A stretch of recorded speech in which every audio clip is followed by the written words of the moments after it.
Hello friends, welcome back to my channel.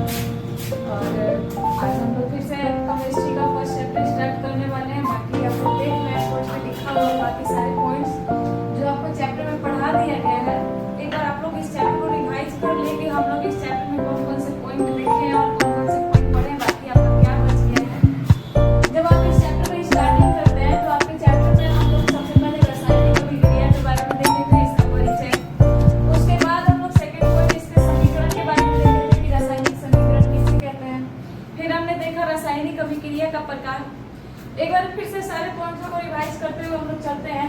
जब हम रासायनिक अभिक्रिया की शुरुआत करते हैं तो सबसे पहला आपका क्वेश्चन होता है कि रासायनिक अभिक्रिया किसे कहते हैं।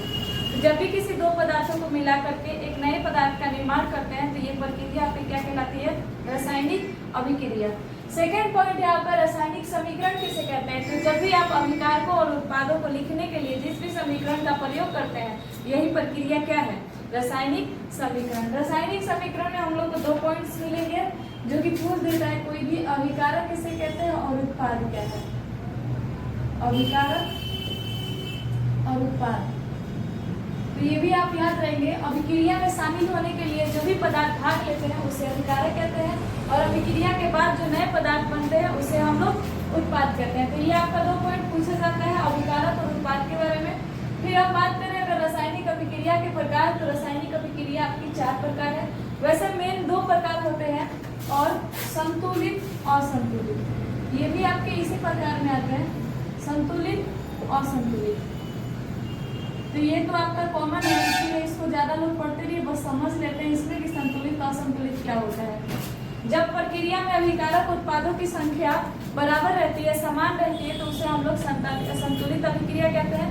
और जब किसी अभिकारक या उत्पादों की संख्या बराबर नहीं रहती है तो उसे हम लोग असंतुलित अभिक्रिया कहते हैं।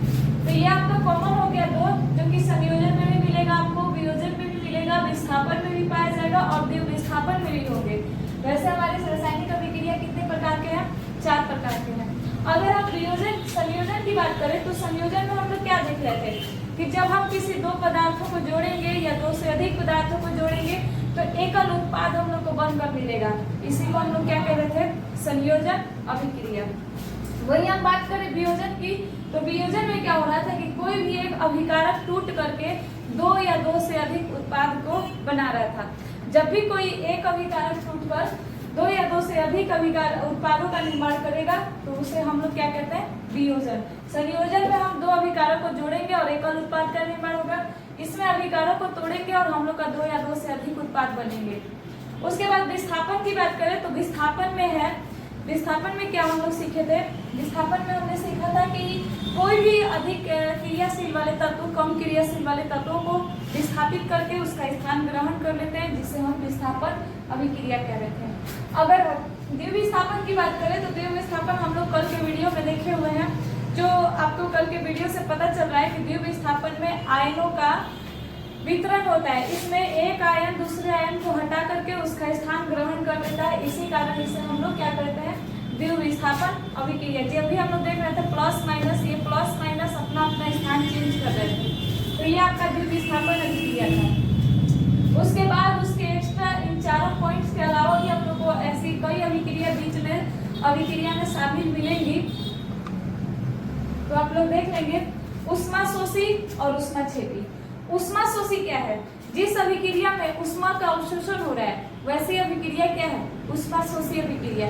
जैसे CaCO3 को तोड़ने के लिए हम लोग को उष्मा चाहिए, तब जाके हमारे पास CaO प्लस में CO2 प्राप्त होता है। तो ये बिना ऊर्जा के टूट नहीं सकते हैं, तो इस प्रकार की अभिक्रिया को हम लोग उष्माशोषी कहते हैं।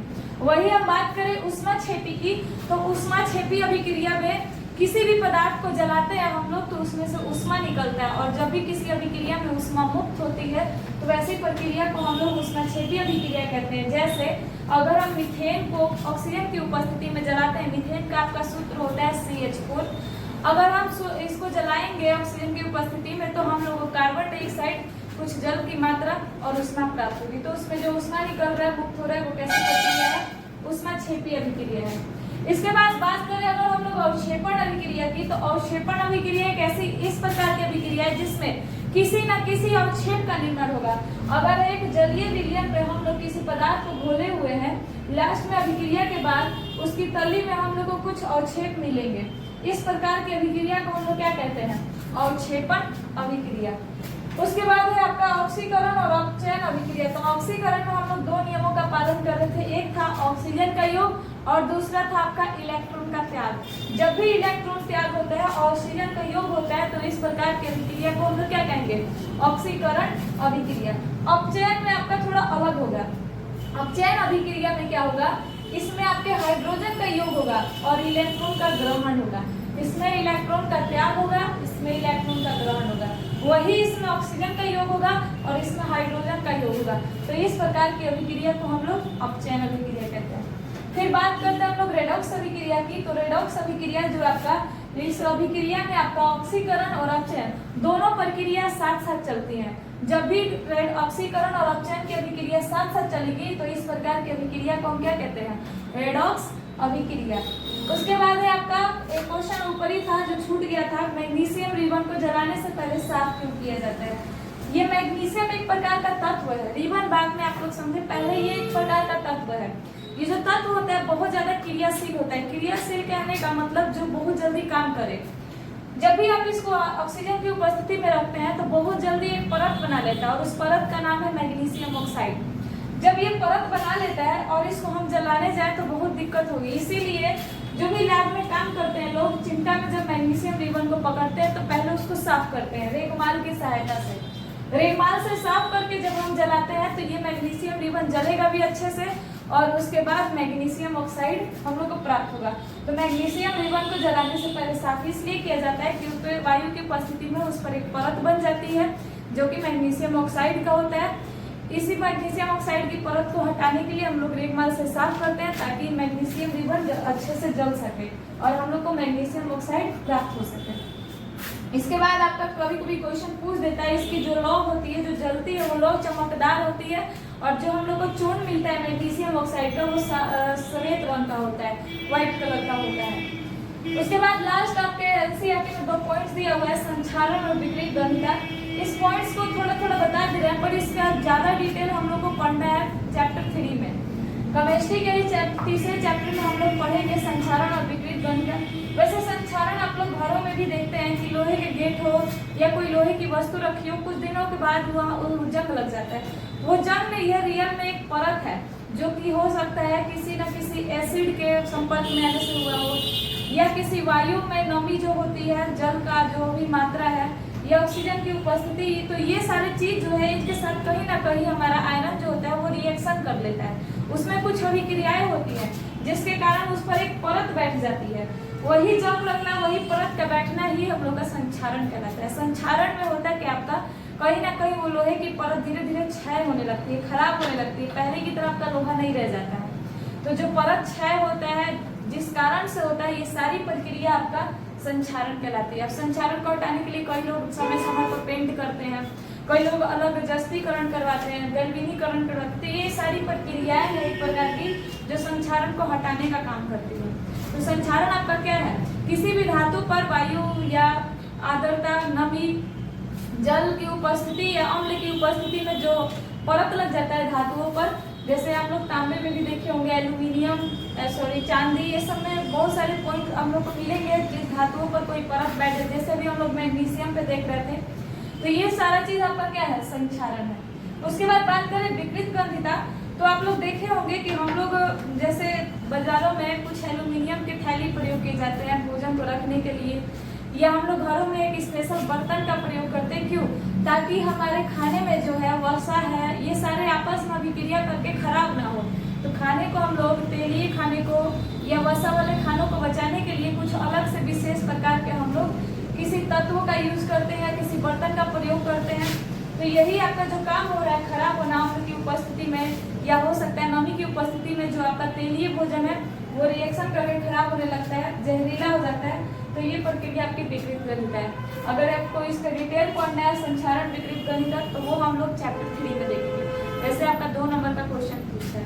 तो ये आपके कुछ इंपॉर्टेंट पॉइंट्स चैप्टर के लिए कभी भी जब लोग आप चैप्टर स्टार्ट कर लेते हैं और जब आप चैप्टर में पढ़ के आप मान लीजिए कोई भी चैप्टर सप्ताह चला उस सप्ताहों के चैप्टर में जितने पॉइंट्स आप लोग पढ़े हैं 8वें दिन बैठ करके सारे पॉइंट को कलेक्ट करिए कि कितने पॉइंट्स आप लोग देखे हैं। मेरा भी शुरू से तरीका यही था, इसलिए आपको लास्ट में ये सारे पॉइंट्स मिले हैं जो भी हम लोग पढ़े हुए थे। और कुछ हमने बीच बीच में ट्रिक भी देखा था, उस ट्रिक को थोड़ा देख लेते हैं। जैसे विस्थापन जब हम लोग पढ़े थे तो विस्थापन अभिक्रिया में बार बार एक शब्द आता है कि कम क्रियाशील तत्वों को अधिक क्रियाशील तत्व हटा देते हैं। तो कुछ लोगों को डाउट भी होता है कि अधिक क्रियाशील तत्व तो बहुत सारे होंगे, उसको याद कैसे करें। तो उसको याद करने का आपके पास बहुत बेस्ट ट्रिक है, यही है। तो हम लोग इसको लिख भी लिए थे, का ना का मग और जनफी प्रभु है क्यू एच जी ए जी ए यू। फिर से एक बार ट्रिक को देखेंगे, अधिक क्रियाशील तत्वों को पहचानने का ट्रिक आप लोग देख सकते हैं, इसको नोट कर लेंगे अपने कॉपी पे। का ना का मग अलजन फी प्रभु है क्यू एच जी ए जी ए यू। अब यहाँ पर ध्यान देंगे, ये आपका क्या है, ये तत्व है सारे जो भी आपको इस तरीके से दिख रहे हैं। जितना आप यहाँ से चलते हुए इधर की तरफ आएंगे उतना ही ये तत्व अधिक क्रियाशील है। जैसे अगर बात करें कॉपर, तो कॉपर कहीं ना कहीं जिंक की तुलना में कम क्रियाशील है, इसीलिए पीछे है। आगे जितने ज्यादा आगे तत्व जाएंगे वो अधिक क्रियाशील होते हैं। जैसे आपका पोटेशियम हो गया, सोडियम, कैल्शियम, मैग्नीशियम, एल्यूमिनियम, ये सब जिंक की अपेक्षा में अधिक क्रियाशील है। जिंक कहीं ना कहीं इनकी अपेक्षा में कम है। लोहा जिंक से कम है। फिर उसके बाद लेड है आपका, हाइड्रोजन, कॉपर, Hg मरकरी, आपका सोना, चांदी, ये सब जो है ये कहीं ना कहीं जिंक की अपेक्षा में कम है। तो इस ट्रिक को आप लोग कॉपी पे लिख करके याद कर लेंगे, आप लोगों को कभी भी विस्थापन अभिक्रिया में दिक्कत नहीं होगी। जब भी आपको साइड करना तो कभी कभी जैसे देख लेते हैं एग्जाम्पल, CuSO4 प्लस Zn। अब इसमें हम लोग को जब बनाना होगा तो कितने लोग पूछते हैं क्यों हम लोग Zn को CuSO4 के साथ जोड़े हैं। ये आपका रिजल्ट क्या बनेगा, ZnSO4 प्लस Cu। तो Cu बाहर क्यों गया, क्योंकि ये कम क्रियाशील था किसकी अपेक्षा में, Zn की अपेक्षा में। तो अभिक्रिया होते समय Zn जो है वो कॉपर को अलग हटा देता है, क्यों, क्योंकि कॉपर आपका कम क्रियाशील था। तो ये रिएक्शन में हटाने के पीछे रीजन ये होता है। अधिक क्रियाशील वाले तत्व हमेशा कम क्रियाशील तत्वों को लास्ट में साइड कर देते हैं। उसी के अभिक्रिया से, उसी के जलीय विघटन से, उसी का जो जलीय विलयन है उसी से उसी को साइड कर देंगे। क्यों, ताकतवर होने की वजह से। तो ये ताकतवर होने की वजह से ये कम ताकतवर है, इसलिए इसको उसी के जलीय विलयन से साइड कर दिए हैं। तो ये आपका ये विस्थापन अभिक्रिया के लिए ट्रिक था। और कहीं कहीं रासायनिक अभिक्रिया जब हम लोग समीकरण बनाएंगे, इक्वेशन बनाएंगे तो उसमें आपको हेल्प करेगी। अब एक और चीज समझते हैं, आप लोग देखे होंगे N2 जैसे Na+ लिखा होता है, कभी Cu2+ लिख देता है, कभी Fe2+ लिख देता है, तो कभी Fe3+ लिख देता है, तो कभी Fe लिख देता है। ये आखिर क्यों लिखा जाता है, ये सारा चीज क्या है। तो आपको दो शब्द 9th में भी पढ़ाए जाते हैं, संयोजी इलेक्ट्रॉन और संयोजकता। ये दो पॉइंट्स आप लोग रिपीट करेंगे, संयोजी इलेक्ट्रॉन और संयोजकता। सबसे पहली बात संयोजकता होता है। तो आपको कुछ पीरियोडिक टेबल के एलिमेंट्स दिख रहे होंगे, जो कि ये पहला तत्व श्रेणी का है और ये दूसरा, ये S ब्लॉक का है आपका और ये आपका P ब्लॉक है। ध्यान से देखेंगे, हम लोग दो ही ब्लॉक, बाकी D ब्लॉक में कुछ विशेष तत्व हैं जो अलग से हम लोग याद कर लेंगे। ये आपका S ब्लॉक है, ये आपका P ब्लॉक। S ब्लॉक में पहली श्रेणी के तत्व रखे गए हैं, दूसरी है, और उसके बाद 13, 14, 15, 16, 18। संयोजकता, संयोजी, ये आपको रासायनिक अभिक्रिया समीकरण समझना है। तो इसमें जो तत्व है, इसमें एक चीज आप लोग को समझना पड़ेगा, संयोजकता। अब किसी को प्रॉब्लम होगी कि इसको याद कैसे करते, बहुत सारे वीडियो, बहुत सारे यूट्यूब वगैरह कहीं पर भी बहुत सारे ट्रिक है, पर आइए हम लोग अपने ट्रिक से देखते हैं। हॉलिना का रब से फरियाद, पहले लाइन का ट्रिक है, 2 से 3 बार आप लोग रिपीट करेंगे, याद हो जाएगा। हॉलिना का रब से फरियाद, ये पहला श्रेणी है, हॉलिना का रब से फरियाद। उसके बाद दूसरा, बेटा मांगे कार स्कूटी बाप राजी। दूसरा आपका, बेटा मांगे कार स्कूटी बाप राजी। ये आप याद रखेंगे, ये आपका S ब्लॉक का तत्व है। इसमें कभी भी संयोजकता होगा प्लस में ही होगा, कभी भी S ब्लॉक में संयोजकता होगा आपका प्लस में ही होगा। पहली श्रेणी का +1 होता है और वही दूसरी श्रेणी का +2 होता है। तो पहली श्रेणी का संयोजकता +1 और वही दूसरी श्रेणी का संयोजकता +2। तो ये है आपका संयोजकता का एक ट्रिक। और इस तरीके से आप लोग एस ब्लॉक को भी याद करेंगे। हर लीना का रब से फरियाद, बेटा मांगे कार स्कूटी, बाप राजी। तो ये आपका ट्रिक था किसका, एस ब्लॉक का। अगर हम बात करें पी ब्लॉक की, तो इस ब्लॉक में आपको एक तरीका देखना है, जितने भी तत्व दिए हुए हैं सबको 10 से माइनस कर देना है। जो भी श्रेणी है, जैसे 10 - 13, 10 - 14, 10 - 15, 10 - 16, आपको बस 10 से माइनस करते जाने हैं। ध्यान से देखेंगे, जब हम पहले वाले को करेंगे तो आएगा 3। जो आपका 13 वाला समूह है, यहाँ पे हम लोग ट्रिक लगाएंगे, बैगन आलू गाजर इन थैला, बैगन आलू गाजर इन थैला। उसके बाद 14 समूह का है, कहे सीता जी सुनो प्रभु, कहे सीता जी सुनो प्रभु। 15वें समूह पर जाएंगे, नाना पाटेकर ऐश्वर्या सब बीमार, नाना पाटेकर ऐश्वर्या सब बीमार। वही 16 वाला में, ओल्ड स्टाइल से टीपो, ओल्ड स्टाइल से टीपो। फिर कल बाहर आई आंटी, फिर कल बाहर आई आंटी। हिना नीना और करीना का एक्सरे रंगीन, हिना नीना और करीना का जीरोक्स रंगीन, एक्सरे नहीं सॉरी जीरोक्स यहाँ पे कर लेंगे, ज्यादा सेट होगा। तो इस तरीके से आपको ट्रिक से पी ब्लॉक और एस ब्लॉक को याद रखने हैं। और पी ब्लॉक एस ब्लॉक को याद क्यों रखने हैं, जब भी आप एस ब्लॉक लिखेंगे तो सबसे पहले आपके ध्यान में आना चाहिए कि इसमें जो भी संयोजकता है किसमें होंगे, प्लस में होंगे। पहले वाले का +1 और दूसरी में जितने लाइन में आएंगे तो +2। पहले वाले का +1 संयोजकता और दूसरे वाले का आपका +2 संयोजकता। अब आते हैं हम लोग पी ब्लॉक में। तो पी ब्लॉक में आपको बताया गया कि सबको क्या करना है, 10 से माइनस कर देना। अब ध्यान देंगे, 10 से जब आप माइनस करेंगे तो इसमें आपका आएगा क्या, 3। अब ये बताइए कि आप ये 3 इलेक्ट्रॉन क्या करेगा, ग्रहण करेगा या दान करेगा। तो इसमें एक नियम होता है, 1 से 2 3। ये इलेक्ट्रॉन जो होते हैं सब इसकी तरह बनना चाहते हैं। ये एक प्रकार के आदर्श इलेक्ट्रॉन, आदर्श तत्व है। जितने भी तत्व हैं आपकी श्रेणी में, ये सब सोचते हैं इसकी तरह बनना। इनका जो होता है, इनके लास्ट में 8 होता है इलेक्ट्रॉन। जब संयोजकता हम लोग निकालते हैं तो इनका अष्टक कंप्लीट होता है। अष्टक जैसे अगर हम बात करें एनी की, तो ये आपका आता है 10वें नंबर पे। जब आप किसका निकालेंगे तो 2 8, या आप लोग लास्ट में दिख रहा है 8 है, इसका अष्टक कंप्लीट है। इसी तरीके से जितने तत्व हैं ये चाहते हैं कि ये भी एक आदर्श इलेक्ट्रॉन बन, आदर्श तत्व बन जाए और इनके भी अष्टक कंप्लीट हो। तो ये आपको क्या करेगा, ये 3 ऐसे तत्व है, 1 और 2 3, जो कोई भी तत्व एक दूसरे को दे सकते हैं आराम से, सोचते नहीं है देने में। तो सोचिए यहाँ पर ये क्या करेंगे, 3 इलेक्ट्रॉन ग्रहण करेंगे, किसी से मांगेंगे, क्योंकि इनके पास 3 की कमी है। तो 3 क्या करेंगे, मांगेंगे, और कोई तत्व दे भी देगा क्योंकि 3 ज्यादा नहीं है, कम है। तो 3 इलेक्ट्रॉन लेने की वजह से ये जितने तत्व हैं इनकी संयोजकता कितनी हो जाएगी, -3। जैसे अगर हम बात करें एल्यूमिनियम का, तो एल्यूमिनियम का आप देखे होंगे ऐसे लिखा हुआ है, तो एल्यूमिनियम का संयोजकता कितना है, -3। अगर बात करें बोरॉन की तो संयोजकता -3। तो इस तरीके से इस सारे श्रेणी का आपका कितना हो जाएगा, -3। अगर हम बात करें 14 श्रेणी का, तो उसमें हम माइनस करेंगे तो आएगा -4।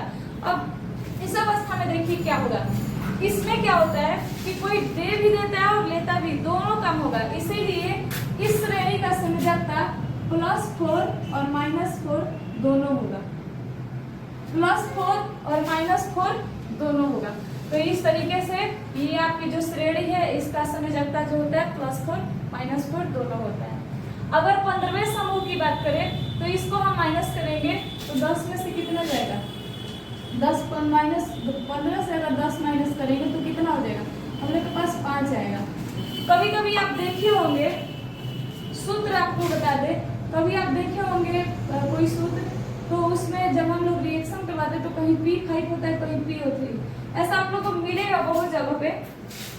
शायद हम लोग रिएक्शन गलत करवाए हैं, पर आप जब भी पढ़ेंगे तो उसमें आप लोग को मिलेगा, कहीं कहीं पोटेशियम पे 5 संयोजकता होता है, कहीं कहीं 3 होता है। तो देखिए ये क्या करता है, ये 5 इलेक्ट्रॉन दान भी कर सकता है और 3 इलेक्ट्रॉन ग्रहण भी कर सकता है। यानी इसकी संयोजकता क्या होगी, इसकी संयोजकता +5 भी होता है और -3 भी होता है। कितना होता है, +5 और -3 दोनों होता है। तो 10 15 से 10 जाने की वजह से इसकी संयोजकता +5 है, पर ग्रहण कितना ये कर सकता है, 3 इलेक्ट्रॉन, जिसके कारण इसकी दो संयोजकता होगी, +5 और -3। वही जब हम 16 वाले की बात करें ओल्ड स्टाइल से टीपोट, तो इसमें जब आप माइनस करेंगे तो आपके पास आएगा 16 - 10 = 6। कभी भी कोई भी तत्व हो 6 इलेक्ट्रॉन तो दे नहीं सकते हैं, तो ये करेगा क्या, अपने 8 इलेक्ट्रॉनों को पूरा करने के लिए किसी से 2 इलेक्ट्रॉन मांग लेगा, क्योंकि इसके पास 2 ही इलेक्ट्रॉन कम पड़ रहे हैं, ज्यादा इलेक्ट्रॉन नहीं है। तो ये क्या करेगा, इसकी जितने भी तत्व है इस सब के -2 होते हैं। कितना होता है, -2, क्योंकि ये सारे जो है वो 2 इलेक्ट्रॉनों को ग्रहण करने का काम करते हैं। वही अगर हम बात करें लास्ट वाले 17वें समूह का, तो जब हम 17 से 10 माइनस करेंगे तो आपका बचेगा 1। अब यही बताइए कि ये अगर एक दान कर दे तो इनसे और कम हो जाएगा, तो कर ही क्या सकते हैं, ग्रहण करने का काम करेंगे। तो इनका जो संयोजकता है कितना हो जाएगा, -1। जब आप लोग को ये संयोजकता के बारे में पता रहेगा तो कभी भी किसी चीज पे प्लस माइनस आएगा तो आप लोग घबराएंगे नहीं, क्योंकि प्लस माइनस अब आप लोग समझ जाएंगे। जैसे एक एग्जांपल देख लेते हैं।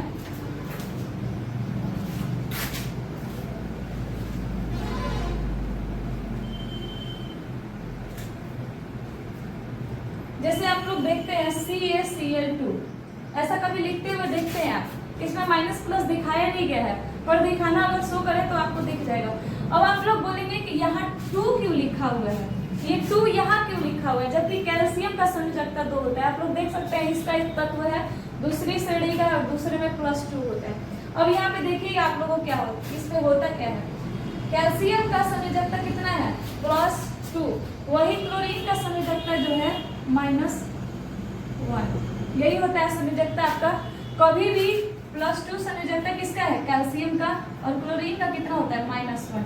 ये जो तत्व होते हैं ये आपस में एक दूसरे से बंटवारा कर लेते हैं, क्योंकि हमेशा ऑक्सीकरण और अपचयन की घटना चलती है, तो ये अपना अपना संयोजकता ग्रहण नहीं करते हैं, ये एक दूसरे का करते हैं, जिसके कारण ये माइनस वाला हम लोग लिखते हैं इसके साथ और ये प्लस वाला लिखते हैं इसके साथ। इसीलिए जो Ca क्लोरीन का ले लेगा तो 1 दिखाया नहीं जाता है, क्लोरीन कैल्शियम का लेगा तो उसको हम लोग इस तरीके से लिख के दिखा देते हैं। तो आज के बाद आप लोग ये कंफ्यूजन हटा देंगे कि इसका ऐसे क्यों लिखा हुआ है। उसके बाद आप लोग कभी देखते हैं NH3 का भी देखे होंगे, अमोनिया का सूत्र है आपका, और ये कैल्शियम क्लोराइड था। ये आप लोग देखें NH3, तो NH3 पे भी तो वही काम हो रहा है। हाइड्रोजन का जो संयोजकता होता है वो +1 होता है, और वही हम नाइट्रोजन की बात करें तो नाइट्रोजन आपका इस समूह का तत्व है जिसका +5 भी हो सकता है, -3 भी हो सकता है, तो इसका होता है -3। ये क्या हुआ यहाँ पे, हाइड्रोजन नाइट्रोजन वाले तत्वों को लिया है संयोजकता को, और वही 1 जो है हाइड्रोजन का है वो N लिया है। इसी कारण N हाइड्रोजन का लेने की वजह से सिंपल लिखा हुआ है, और हाइड्रोजन पे जो 3 लिखा हुआ है किसका है, नाइट्रोजन का है। तो ये चीजें आप लोग को समझ आने लगेंगी जब आपको लोग को ये पता रहेगा। ये नहीं पता रहेगा तो आप लोग को समझने में दिक्कत होगी। तो सबसे ज्यादा जरूरी क्या है, इन लोग को समझना, इनकी संयोजकता को समझना, संयोजकता कैसे आता है, किस तरीके से आता है। बाकी बात है अगर उसका डी ब्लॉक के तत्वों का, तो डी ब्लॉक के तत्वों में एक छोटा सा वीडियो डाला हुआ आपका शॉर्ट वीडियो, जिसमें लिखा हुआ है कि डी ब्लॉक के कौन कौन से तत्वों को हम लोग को याद करना है। तो उसमें ज्यादा से ज्यादा आपके 5-10 होंगे तत्व, उस चीजों को आप लोग याद रख लेंगे। बाकी आपका ये सारा ट्रिक था। उसके बाद कभी कभी आप लोग देखे होंगे ऐसे लिखा हुआ है SO-2, इस तरीके से कभी आप लोग देखे होंगे लिखा हो रहता है। तो ये -2 आप लोग देख सकते हैं, दोनों समूह एक ही समूह के तत्व हैं, ये दोनों किस समूह के तत्व हैं, एक ही समूह के तत्व हैं, जिनका -2 ही होता है। तो इस तरीके से भी कभी कभी लिख के दे देता है। तो इस चीजों को आप लोग समझेंगे कि कैसे बना हुआ है। कभी कभी NaCl तो सब लोग जानते हैं, पर NaCl में भी तो यही काम हो रहा है। इसमें कोई संख्या क्यों नहीं दिख रहा है आप लोग को, क्योंकि इसका भी +1 होता है और इसका -1। अगर दोनों एक दूसरे के लेंगे भी तो 1-1 होने की वजह से इन चीजों को दिखाया नहीं जाता है। तो इसीलिए आपका ये NaCl लिखा हुआ है। ये क्लोरीन का कहीं ना कहीं -1 इसके पास है और क्लोरीन के पास सोडियम का +1 है। तो इस तरीके से आपका पूरा चैप्टर जो था पूरे तरीके से कंप्लीट हो चुका है। नहीं, एक लास्ट चीज छूट रहा है आप लोगों का, रासायनिक समीकरण को सीखने का तरीका जो कि हम लोग अभी तक नहीं सीखे हैं। तो आज उस चीज को पहले सीख लेते हैं ताकि आप लोग इस चैप्टर में जितना चीज है उसको, अगर कोई चीज समझ नहीं आएगा तो वीडियो को फिर से रोक के और दोबारा देख सकते हैं आप लोग। अब हम लोग सीखते हैं रासायनिक समीकरण को संतुलित करने का तरीका।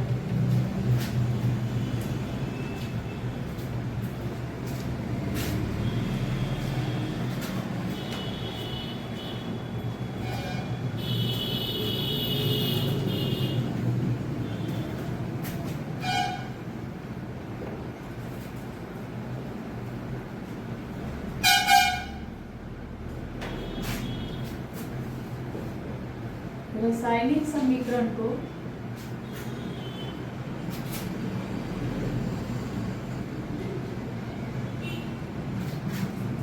संतुलित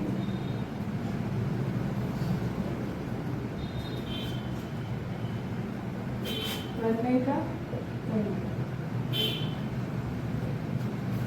इसमें हम लोग एक मेथड सीखने वाले हैं जिस मेथड का नाम है ABCD मेथड।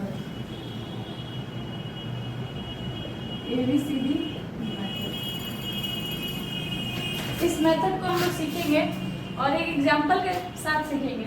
जैसे मान ले हम लोग बार बार ले रहे थे मीथेन को किसकी उपस्थिति में, ऑक्सीजन की उपस्थिति में जलाने के बाद हम लोग को मिलता है कार्बन डाइऑक्साइड प्लस में जल और कुछ मात्रा में उष्मा। उष्मा को लिखने की जरूरत नहीं है। हम लोग का तरीका क्या है, ABCD मेथड। सबसे पहले हम पहले वाले तत्व को मानेंगे A, इस तत्व को मानेंगे B, तीसरे तत्व को मानेंगे C और ये है आपका D। पहले तो आप लोग को मानना है पहला तत्व A, दूसरा B, तीसरा C, चौथा D।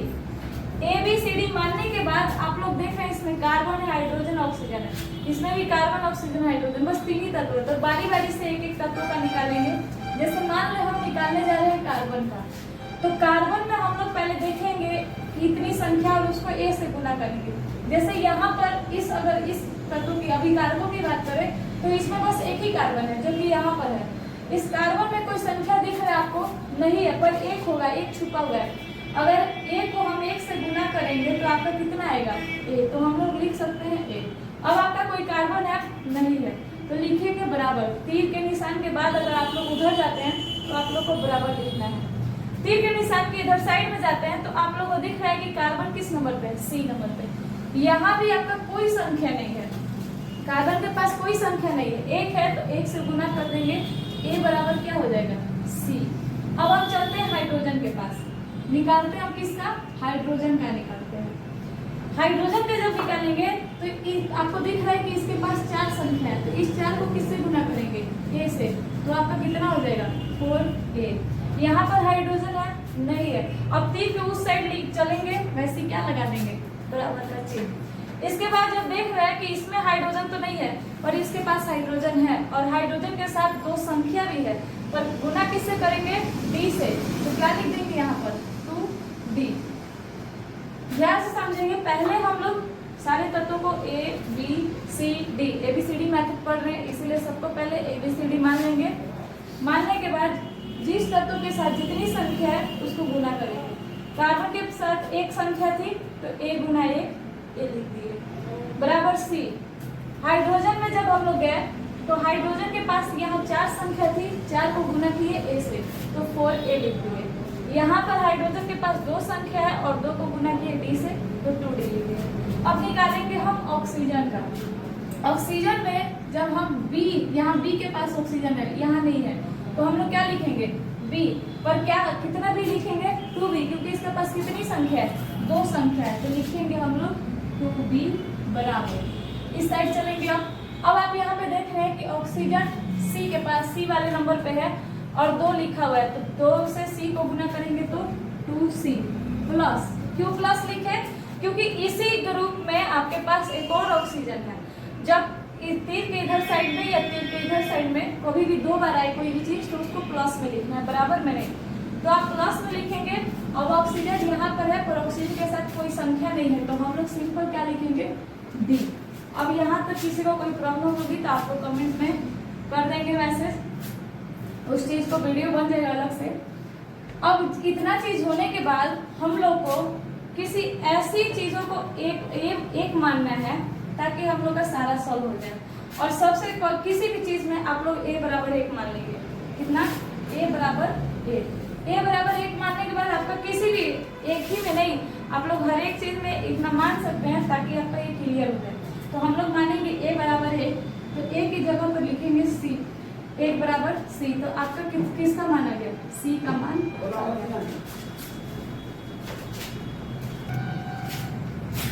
c बराबर 1 मान लिए तो आपका a का मान मिल गया, c का मान। अब हम 4 को 1 से गुना करेंगे और आपका आ जाएगा 2d। 4 बराबर 2d, इससे हम काट देंगे। अब वो काटना तो आता ही होगा। और d बराबर कितना माना जाएगा? 2। तो यहाँ पर हमारे पास d का मान भी आ गया, c का मान भी आ गया और a का मान भी आ गया। उसके बाद अब हम लोग यहाँ पे b का मान नहीं आएगा तो इसलिए इसको हम 2b ही लिखेंगे। c के जगह पर हमारे पास कितना मान है? 1, तो गुना कर देंगे 1 से। d का मान आपके पास आ चुका है 2, तो 2b बराबर कितना हो जाएगा? 2 2 आपका 4 और काटेंगे तो b बराबर में मान कितना आ जाएगा? 2। तो इस तरीके से आपका a बराबर भी 1 है, c बराबर 1, d बराबर b बराबर सबका मान आ चुका है। अब जहाँ जहाँ पर a b c d ऐसे करके लिखा हुआ वहाँ हम अपना मान रख सकते हैं। तो a के जगह पे अब हम लोग रखेंगे ACH4 था, तो यहाँ a का मान आपका 1 है तो केवल CH4 ही छोड़ देंगे। फिर प्लस में b की जगह पे BO2 लिखा हुआ था, b का मान है आपका 2, तो यहाँ पर प्लस 2O2 लिख देंगे। फिर के जब उस साइड चलेंगे तो आपके C के जगह पर हम लोग लिखेंगे 1 को दिखाया नहीं जाता है तो इसीलिए CO2। फिर आपका D है और D का मान हो चुका है 2, तो यहाँ पर 2H2O। इस तरीके से आपके हर एक समीकरण में संतुलित करने का तरीका है। ABCD मान लेंगे और ABCD का मान निकाल करके आप लोग समीकरण में रख देंगे तो आपका समीकरण संतुलित हो जाएगा। बाकी 1-2 वीडियो और डाल देंगे आपका, ताकि समीकरण को कहीं कहीं पे जो दिक्कत होगी वो दिक्कत ना हो। पर ABCD मेथड आपका यही है। एक बार इस मेथड को सीख करके किसी और एग्जाम्पल में ट्राई करिएगा।